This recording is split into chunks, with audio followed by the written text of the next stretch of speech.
He buried his twin brother alive after his mom's rejection. He buried in a remote village in West Africa.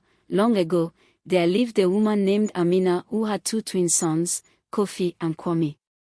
Describe the village, the characters, and their early life, highlighting the differences between Kofi and Kwame. As the twins grew older, their mother Amina began to favor Kofi over Kwame due to Kofi's strength and boldness. Describe the growing favoritism and how it affected the relationship between the twins and their mother. One fateful year, a severe drought hit the village. The crops withered, and food became scarce. The villagers, desperate and starving, turned to their elders for guidance. The elders declared that a sacrifice to the gods was necessary to bring rain and restore their land's fertility. In a secret meeting, the elders decided that a twin must be sacrificed, believing the gods would be more appeased by such a rare and potent offering. They approached Amina with their decision, and she, torn between her love for her sons and her duty to the village, made a heart-wrenching choice. She chose Kwame, believing that Kofi's strength and bravery were more valuable to the survival of their people. Kofi, upon hearing his mother's decision, was devastated. Though he had often outshined his brother, he loved Kwame deeply. However, he felt bound by his mother's wish and the elders' decree. He went to Kwame and revealed the grim news. Kwame, always accepting and serene, did not protest. He understood the burden that had fallen upon his family and agreed to the sacrifice. Kofi, struggling with his emotions, promised his brother that he would make the process as painless as possible. On the day of the sacrifice, Kofi led Kwame to a secluded spot in the forest, away from the prying eyes of the villagers.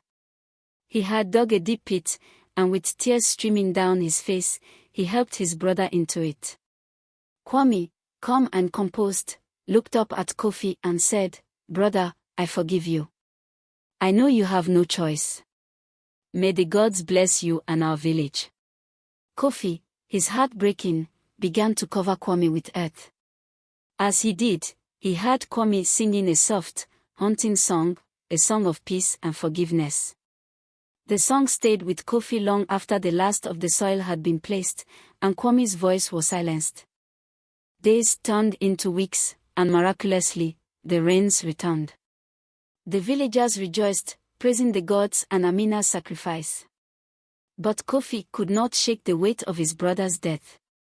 He avoided the celebrations and withdrew into himself. One night, Kofi dreamt of Kwame. In the dream, Kwame stood before him, bathed in light, his face serene. "Kofi," Kwame said, "do not let my death haunt you. I am at peace, and the gods have accepted our sacrifice. Live your life with honor and kindness." Kofi awoke with a renewed sense of purpose.